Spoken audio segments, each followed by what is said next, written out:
Sa kabila nga po mga idol ng pagkakaroon ng home court advantage ng Lakers sa kanilang Game 3, natalo pa rin sila dito matapos magkagulo na naman ang kanilang opensa at depensa sa second half gaya ng nangyari sa nakalipas na dalawang laro. At kabilang nga sa mga sinisisi ngayon ng mga fans sa kanilang pagkatalo ay ang kanilang head coach na si Darvin Ham na imbes nga po na gamitin sina Jackson Hayes at Max Christie bilang adjustment sa kanilang rotation, ginagamit pa rin ito ang kanyang signature small ball lineup na siyang rason bakit sila dinodomina ng Denver Nuggets, especially ni Aaron Gordon pagdating sa ilalim ng basket at sa rebounding. Kaya ang tanong ngayon ng mga fans, bakit nga ba hindi gumagamit si Coach Darvin Ham ng big lineup kahit meron sila ngayong dalawang sentro?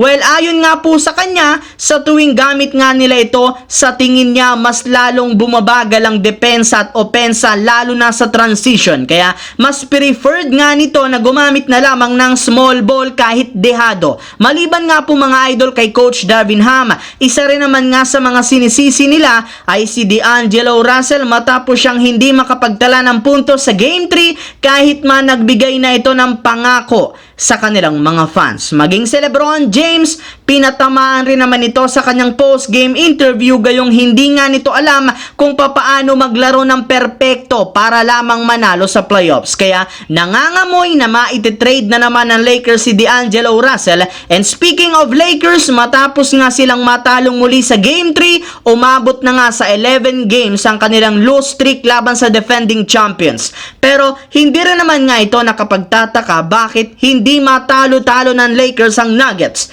Napakalayo rin naman nga po ng agwat nilang dalawa. Sa katunayan, kumpara sa Lakers, well coach ang Denver Nuggets since mas nakakagawa nga po si Coach Mike Malone ng napakadaming plays at napakaraming adjustments sa opensa at depensa, hindi kagaya kay Darvin Ham na meron lamang ginagamit na isang play sa kanilang laro. Mas mentally tough ang mga players ng Nuggets since mas focus nga sila na makakuha ng kampeonato. Bukod dyan, mas maganda rin naman ang chemistry nila kumpara sa Lakers at higit sa lahat na iintindihan ng mga players ng Denver Nuggets ang bawat isa na siyang rason bakit alam nila papaano gumalaw at mag-step up sa mga laro. Samantala, pagkatapos nga po mga idol na makuha ng Minnesota Timberwolves ang 2-0 na kalamangan sa kanilang serye laban sa Phoenix Suns, pupunta naman sila sa mas mahirap na parte. At yan nga ay ang paglalaro naman sa loob ng home court ng Phoenix Suns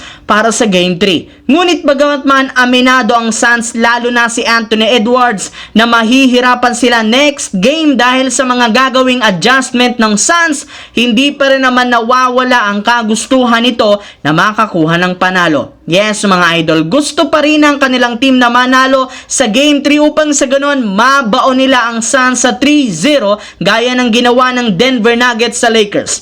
Meron pa rin naman sila ngayong hawak na malaking momentum na maaaring nilang gamitin. Isa rin naman nga pong napakalaking oportunidad ang Game 3 gayong kapag nanalo sila dito, kakailanganin na lamang nga po nilang manalo ng isang laro para magkaroon sila ng rematch sa defending champions na Denver Nuggets sa second round ng West Playoffs.